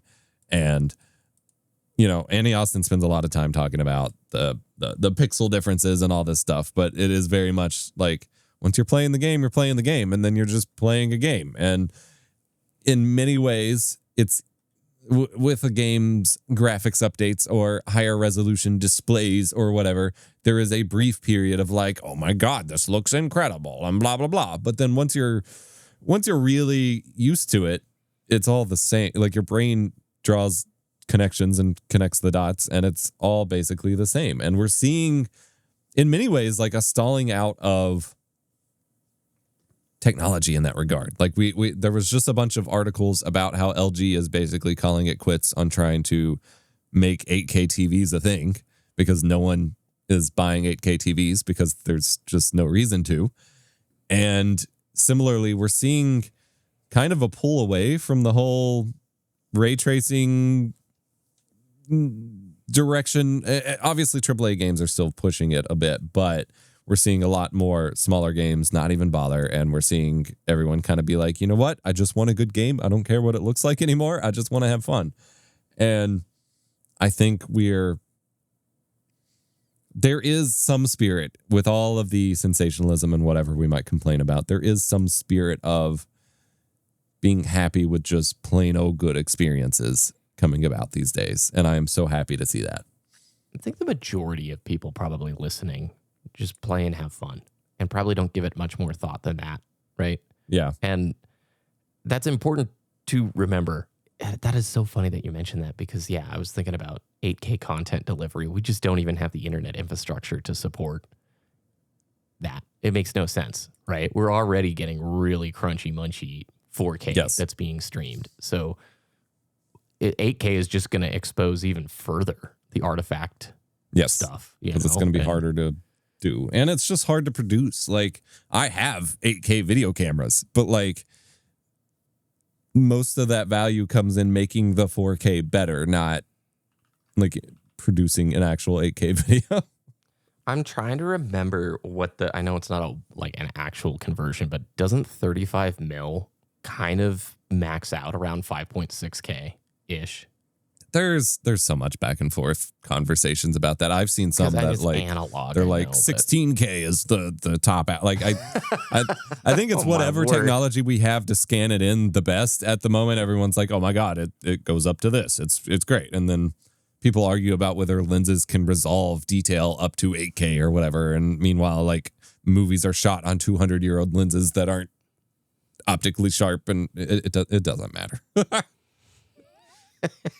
I just think it's so cool that we came so far with CRT technology. You had like 60 years or 70 years or whatever of like some of the most amazing engineering of all time in how like just a 480i signal works, why it exists that way, why we had 29.97 for the frames. Like there's so much genius engineering. And then we go to panels and we've had about 10 to 15 years of really rough times with panels, but now we're finally getting to a point where it feels like we're in not just the like exploratory phase, but some true use case benefits. Yeah. Do you kind of get what I mean? I know you know this subject like a billion times better than me. Yeah, I truly feel like OLEDs are the only that's what I was major leap in modern display tech that makes it feel like we're getting good engineering now. The rest has just been putting lipstick on a pig. Like we leapt so far backwards with early LCDs that we had to do so much catch up, and we're only just now kind of matching it in some ways. And even then, like there's a lot of really cool stuff with the fancy scalers or shaders to emulate CRT stuff on OLED because we have the pixel density, we have the contrast with the OLED, black ratios and whatever. And you still don't have that intangible depth feeling, because looking at a CRT, you're looking at what is effectively a 3D image. Like it is, you are shining lights at a piece of glass with phosphor grids in front of it. You are seeing a 3D rendering of the frame that you can't recreate with the flat panel. But that is the romantic, like, I like that fuzzy feeling kind of feeling. Whereas the actual impressive technological side, we've finally hit that with OLED. We have quick pixel response times, quick, gray to gray transfers, high refresh rates, high processing. Like everything is getting there. And yeah, it took, the past 20 years of LCDs and flat panels sucking to get here, but yeah. Check out that video, by the way, Red Dead Redemption 2 on a tiny CRT. I'll leave that link down below. That is a suggestion from Chozo Cat. Awesome person I used to play Halo and Destiny with. Let's move on. You like mid games. I like mid games. Yeah. But not MIDI games.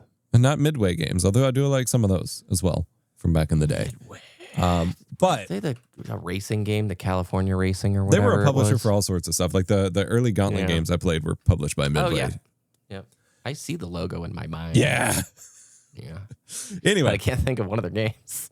I have come to realize, as we've talked about, what kind of games we miss the way they were packaged before, what kind of games that I love, and how I feel about the big games that I have avoided playing, and now I'm playing, the walkie-talkies we've talked about and whatever. To me, most of the fun in gaming is not in the games that get like 10 out of 10s and everyone says they're true masterpieces and whatever. It's in the middle. The games that are just fine and just function as games, that are fun, but aren't always the most amazing thing in the world. Obviously, there's plenty of fun to be had in those masterpiece games, but I think it's almost impossible to avoid setting your standards too high when a game is so highly regarded that it always feels a little disappointing. Whereas a game, I'm thinking of games, so we can think about games that like didn't review well. Like say Forspoken. Forspoken was widely trashed on social media over some out of context dialogue bits. The studio ended up shutting down. You would be convinced this was the worst game to have released on a modern platform. And it's fine. It's fun. It's got a unique twist on some things, and it's a fun game. And there are so many games like that like, I think those are my favorites because you go into them with really no expectations.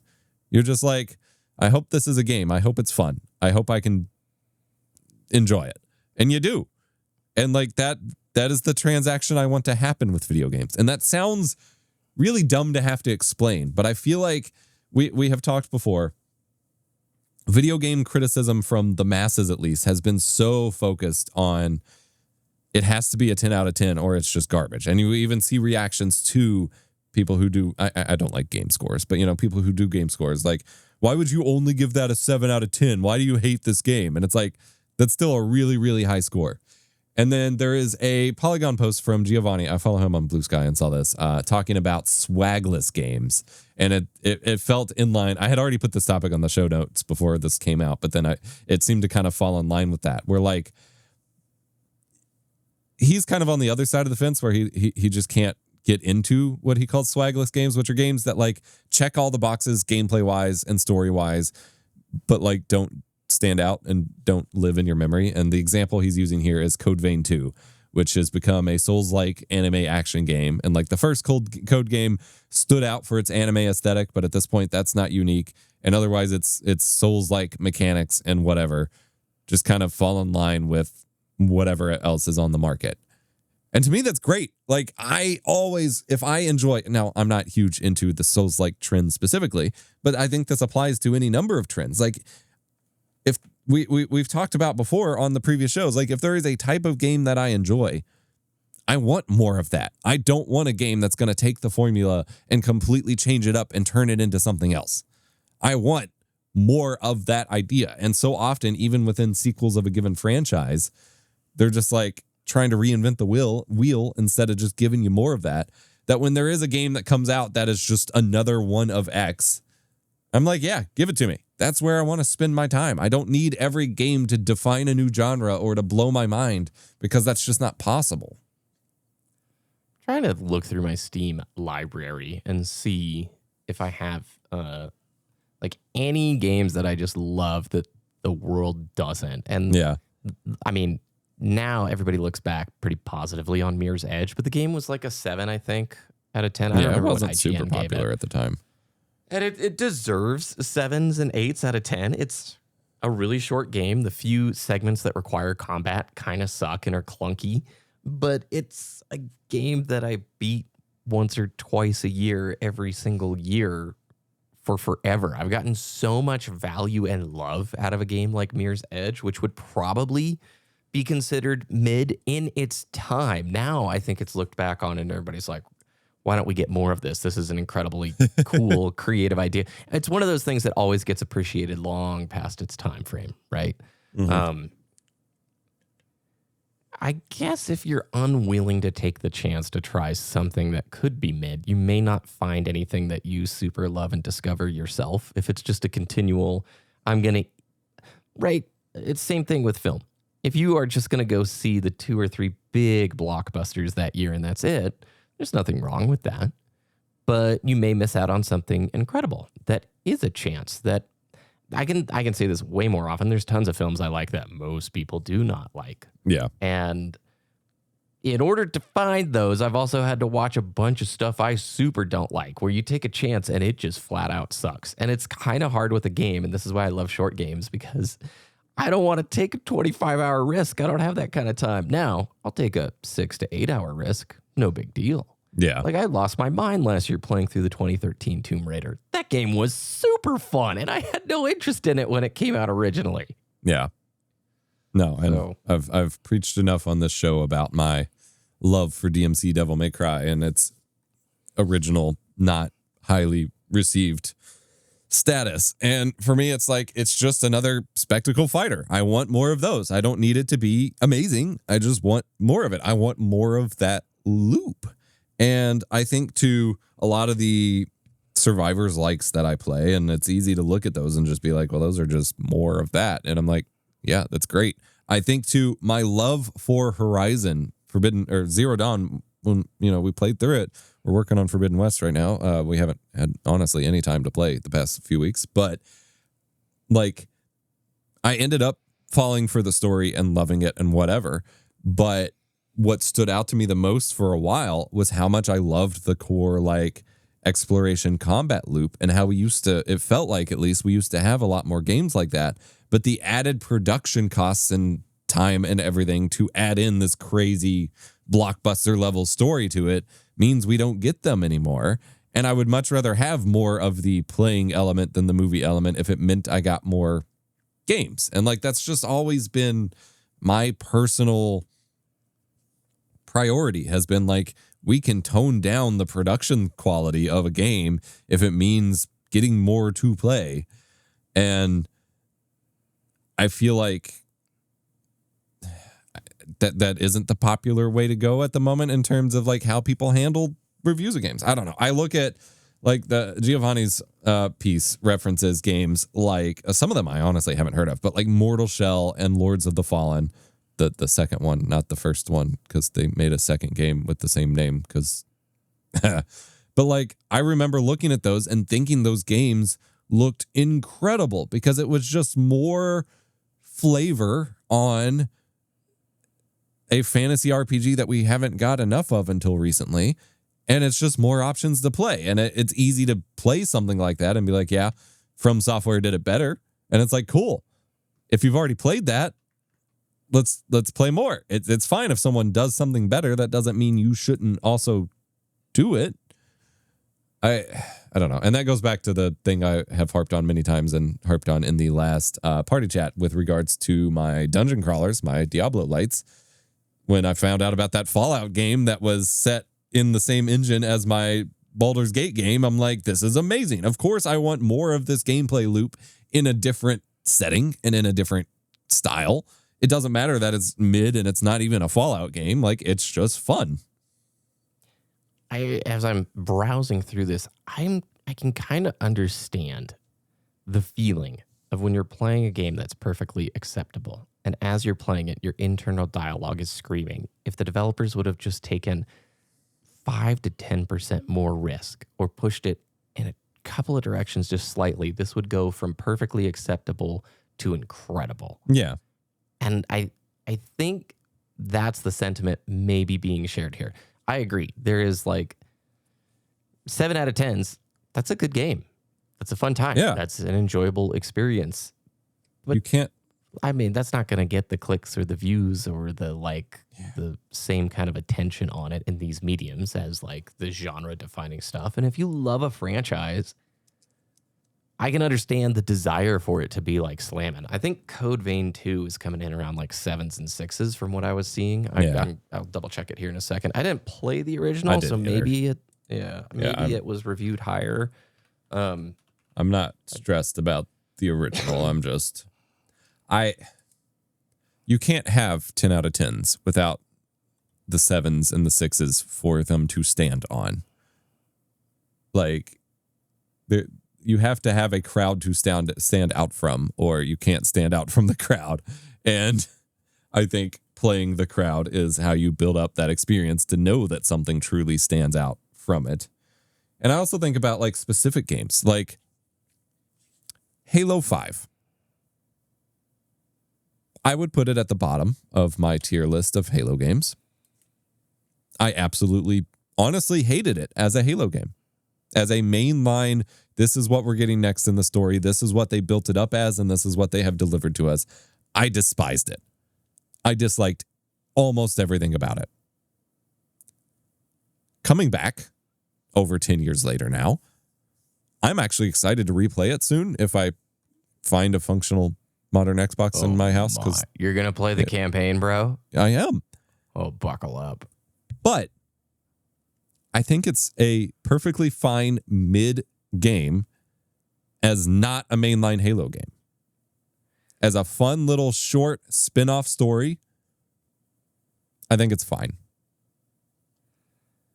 I agree because we talked about this a lot during that era. Both Epos and I were basically Halo YouTubers on the gaming side for a very long time. That was the focus of this channel for like a long time. If you're new, too long.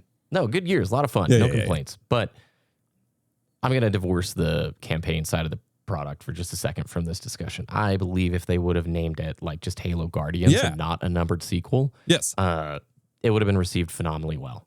And the multiplayer had an enormous skill ceiling. I did not like the way it felt to play. I did not like the the visuals. And I look back and I think I probably like in this time frame, if it had like good mouse and keyboard support, there is the thing on PC that was whatever. Like it got a weird PC port thing. We can talk about that later. Custom multiplayer got a PC thing. Yeah. I look back and it produced some incredibly fun pro matches because the skill ceiling was so immense. Yeah. And I know a lot of the pro community enjoyed aspects of 5 quite a bit because of the skill expression it allowed for. It was at the X Games. I was laughing about that. That's I forgot. crazy. They literally had like a tent down at the base of Buttermilk at Aspen, and they were playing Halo 5, like a full-on big tournament in there. The campaign, especially if you're going to play it, make sure you play it with somebody. Because my word, the AI companions are going to create for you a level of frustration you have never experienced. I beat that thing solo legendary, I don't know why, handful of years ago. Trying to do the same thing, give it that honest second try. And my word, I think the campaign is very deserving of the criticism that it got after another playthrough. I'm not saying it's the worst thing ever. I'm with you. But the problem is, where are we at now? Right. We get a Halo game once every 10 years or something like that. All right. I mean, no, go for it. I was going to say, we can think about another title, ODST, which was received kind of mixed at the time. It's developed a serious cult following in its years following the release, but like it was still received much more positively than Halo 5 was. But I think if it had maintained its original title in the first place of Halo 3 Recon, and then poised as a mainline title, I think it would have been equally as disliked because you have completely different expectations and it was a completely different experience. I think people would have disliked it just as much. I think, and it's a whole separate conversation we've talked before about like having more spinoffs in the Halo franchise and everything like that. But I think on its own in a vacuum, it has some complaint-worthy things, but it also had some pretty cool moments. Halo 5 had some pretty cool moments and some unique things going for it that, if not a mainline Halo game, and now that I am detached from the franchise like linearly, because I mean, yeah, we're not even getting Halo games at this point anyway, like going back, I at least look back on it way more fondly in that way. When it was following an already kind of controversial Halo 4, which I made videos for the Halo community channels we were a part of at the time and was just like, you know what, this is a really cool direction to take the campaign in. Coming off of that and then doing this and framing it as this big cultural new Halo game, it was not appreciated. But games like that, where they are just something new, something weird, for me, rough edges doesn't ruin a game experience for me unless they are truly like game breaking bugs. Rough edges show me that there's potential to do better things with more, with another game, with more time, more whatever. And there are a lot of things that like the rough edges just kind of make the experience. Like you think about games where those exploits are just kind of part of the game. I mean, even Halo 1, like multiplayer, the pistol, like that wasn't supposed to be that way, but we embraced it. And then I think about like Mass Effect 2's or Mass Effect 1's combat was not as appreciated as Mass Effect 2's. And Mass Effect 2's, they turned it more into a corridor shooter or whatever. But I got so into playing a certain way with 1 because of how kind of weird and jank it was, adapting what was originally like a turn-based engine kind of into this. Like, I liked it a lot. And going into 2, I kind of disliked 2's combat I had a lot of friction to it because it was so much more run and gun, Gears of War-y. And those kinds of the RPG stuff away. They made it more. But what's funny, and I've never said this, I actually liked the transition because I was at that spot and time where I was like, yeah, it plays way more fun. I'm into these kind of shooters. And they knew it would have broader appeal. And so you get to Mass Effect 3 and the tone and the shift is very different. I love that franchise and I'm glad we had Mass Effect 1 as it was. But yeah, they are like a completely different franchise, 1 and 2. And to me, I feel like a lot of discussion, at least in the immediate discussions surrounding a game's release, often the focus is on how problematic rough edges are. Even, like I said, non-deal breaking ones. Obviously those, and they need called out, but it's easy to be convinced that a game isn't worth playing because it has X quirk or whatever. When growing up, like every game had quirks like that. Like try camera controls on the PS1 or PS2. Like we were still figuring everything out. And like that was fine. The core fun was still there. And I just want to, like, I will forever pursue 6, 7, and even 8 games over the 10 out of 10s first. Because I just feel like the expectations get too high with non-mid games. And it's a lot more fun just to play games that are just good.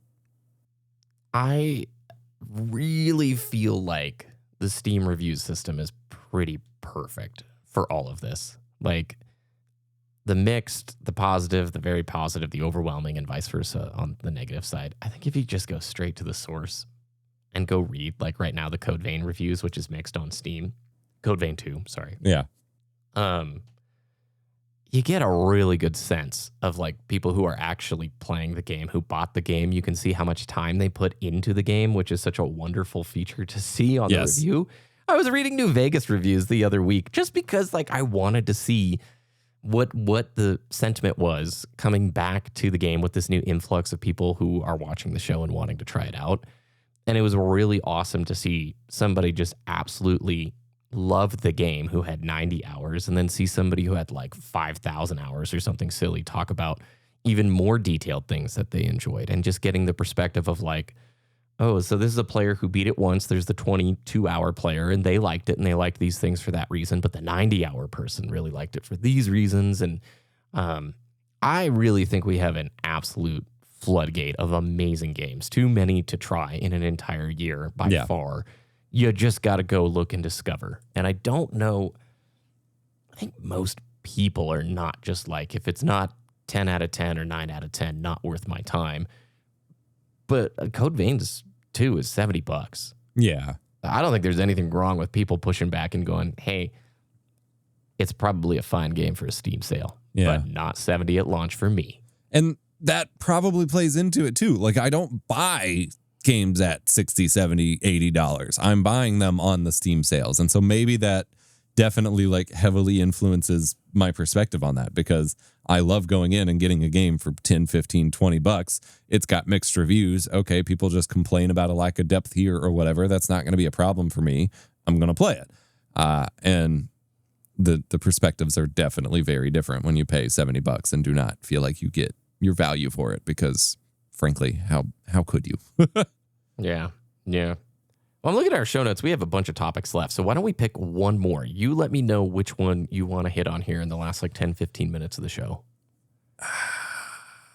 I guess since we have been kind of critical today, I want to just hype up a game that I am excited for that maybe we'll be disappointed by, but like I am super stoked for, with the new Fable. You are the first person I've heard be excited about this new Fable. I have got to hear this. I'm not judging it before you say it, but I am surprised. I'm very interested in this. There is a lot of reason to be skeptical, both from the massive amount of time between the Fable 3 release and this new one. And, you know, we complain all the time about too much time in between sequels and whatever. The reboot name, the different studio taking it on, it's Playground Games instead of Lionhead, and all of that. I also was never a huge fan of Fable 2 and 3. I never played them much. I played Fable The Lost Chapters on PC religiously for a very long time and loved that game to death. I didn't play a whole lot of 2 and 3. I had a buddy who played it and I watched it, and it very much, it's one of those games. Fable is one of those franchises that kind of defined its own genre for a time and set some of the genre tropes, and then very quickly felt generic as a result, because it set such a generic, you know, Albion setting and like some of the basic fantasy things that when it first released were really, really cool. And by time they had the sequels out, were everywhere. And my wife kind of equates it to, my wife, I guess I'm throwing her under the bus here. My wife had never seen The Matrix until 2018, 2019. After we had watched through the Star Wars movies and the Marvel movies, and she watched through all 3 Lord of the Rings extended trilogy before the Hobbit movies came out, and then went and saw those in theater with me and loved them. I was just like, all right, it is time. We're going to watch The Matrix. She hated it.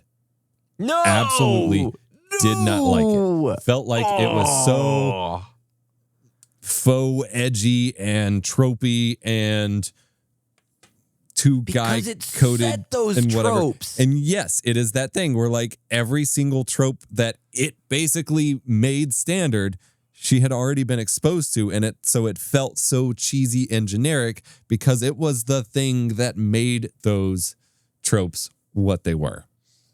And Fable kind of fell into a similar path where like it set a lot of these basic things and then was basically victim to its own genre. With the new Fable being rebooted by Forza Horizon studio of Playground Games, by the way, they are trying to be, from the interviews they've gone. So I will say, they've put out a few interviews about their game development philosophy. And one of the things that right away will make me optimistic for a game rather than cynical is when we get actual coverage with talk from the studio about their thinking and their reasoning for decision-making with the game, rather than your pre-order bonuses and your microtransactions and your season plan roadmap and whatever, because that is what we get from most AAA games. And this one, they have almost exclusively talked about how they're trying to be respectful to Lionhead's original vision and literally their rulebook. Lionhead had a rulebook of requirements for a Fable game that they are having to adhere to. And so 2 of the things that have come out about it are that they have over 1,000 handcrafted, fully voiced, not AI generated NPCs, and every single one you can marry. Which you can marry all of them? Yes. Every single NPC can be married.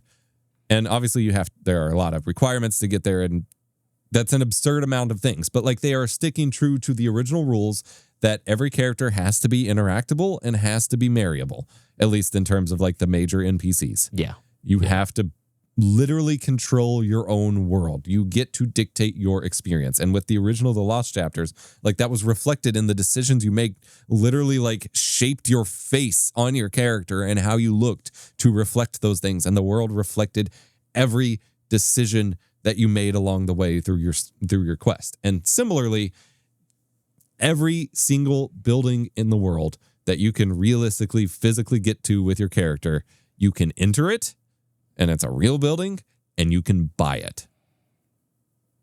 That's pretty cool. And live in it, which is like... All right, this is the only stuff that I've heard that's encouraging. And that's 10 taken years like of dev time. the Skyrim stuff to the next level. But yeah, like, they are being very serious. And this could be fluff. This could be, it could still turn out to be not good. You're not taking personal responsibility for the success of this game. I am not staking my name on this game turning out good. But if you want me to be optimistic about a game, talking about these kinds of, this feels like old school game coverage about the decision making of the game and telling us that they are working so hard to stay faithful to the original vision of the franchise rather than reinventing it, rather than making it this new genre defining game. They are just trying to take the original vision and build something new in that and do something more fun with it, where you can marry, build a family with, divorce all the NPCs. You can buy a house anywhere you want in the game, and the game will continue to reflect it. The only thing it doesn't have is the dog companion from the sequels, which I never cared about. I am excited for it. It could still turn out whatever, but I want more games to come out like that. I want it to be about the player experience and delivering on both players, and if we're taking over other franchises, the original creators' visions and expectations, rather than graphics power and pre-order bonuses and battle passes and taking the PlayStation 5 to the next level and all this stuff, because immediately I'm just like, I don't care. That's not telling me about a game. That's telling me about marketing. It's funny you mentioned it reminds you of old school game coverage. That kind of interview sounds like something I would have read when I was a kid in official PlayStation magazine. And I would have been like, that's cool. 1,000 NPCs, all voiced and not built with AI. That is an interesting, intriguing hook that is unique. And it actually has made me go, my eyebrows are raised, and I will casually glance over at the new Fable when it launches and very cautiously look at it. I just get worried with the Microsoft stuff when they're 10-year games. Yeah. It's like, oh my gosh, that sounds like a lot of feature bloat and scope issues. And I'm not in that world. Yeah. I understand it's difficult, like you said, but it does feel like, to me, Microsoft has allowed for a lot of these never-ending production timelines and go for it and shoot for the moon. Yeah. And I think it ends up honestly backfiring in so many ways. There's something so useful about, here's our scope, here's our lane, here's what we're trying to produce, and here's the due date. And what gets in there, and what doesn't. Yeah, I'm looking up the development time for it. I love that it's a studio that has basically only made Horizon, and that they are, trying something new. I love, because to me that says, okay, they are in it because they want to make it. Obviously, supposedly, this game has been in development since Lionhead Studios got closed and Fable Legends was canceled in 2016. But realistically, they probably haven't been making it until closer to 2020. So we're looking at 6 years, maybe, which is still a lot, but that's more realistic. I also know that some of Microsoft Studios do better than others with their games. It's easy to look at a couple that are just running away with, like you said, their scope and everything. I don't know. I am also skeptical of anything coming out of Microsoft, but I am optimistic that this is the focus that it's coming out in, because this is the kind of coverage, like I think the kind of coverage that is demanded of a game from the publisher or whatever is reflective of the like heart of the game. And that's completely made up and BS, and I understand that, but I'm trying to be optimistic from the angle of, remember when we heard about Expedition 33 through the Xbox Direct? It was purely about, here's the studio, here's what they're trying to accomplish, here's what our game's about, and then boom, we got this game. And it's like, what? And that's kind of what we're getting here with Fable. They're not, I think Lionhead ran away too much with Legends and whatever, and they're bringing it back, and they introduced it in the same way, and they're like, this is our game, we're trying to be faithful, here it is, you can play it this year. And that is, to me, a good sign rather than a negative. But we'll see. It's due out this fall. It'll come out Xbox Series X, S, PS5, and PC. I will, of course, be playing it over onto PC if I pick it up. We'll see. Obviously, I will probably wait for some degree of reviews too. But it's such a big game that reviews will only get you so far early on. So we'll see. Very interesting. Very, very interesting. I think I'll put on my optimism glasses as well, because I kind of like that a whole lot more than the trailer that we saw, I think, around the same time as that Expedition 33 like reveal. Remember when they did that little like mini March or February thing that we watched, and that was fantastic. I wonder if they're going to have something lined up for this year like that. So anyway, that was a great show. Thank you very much. Epos, where can people find your content? Epos Vox on YouTube and some social media for the technical side of things. For the self-hosting video, we talked about things like that.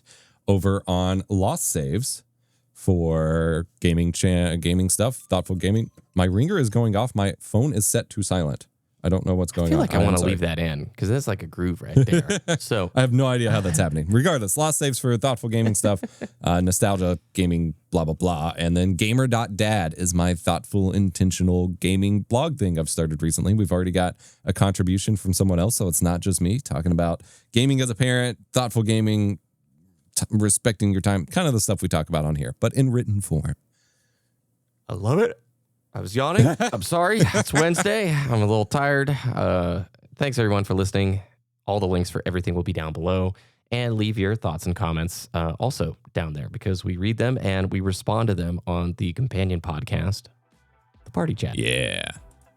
So, also, Patreon. Have a great week. Patreon.com/Dualcomm. Go. Down in the description below. Thanks, everyone, for listening. Have a wonderful day, a good week ahead, and we will talk with you again very soon. Bye.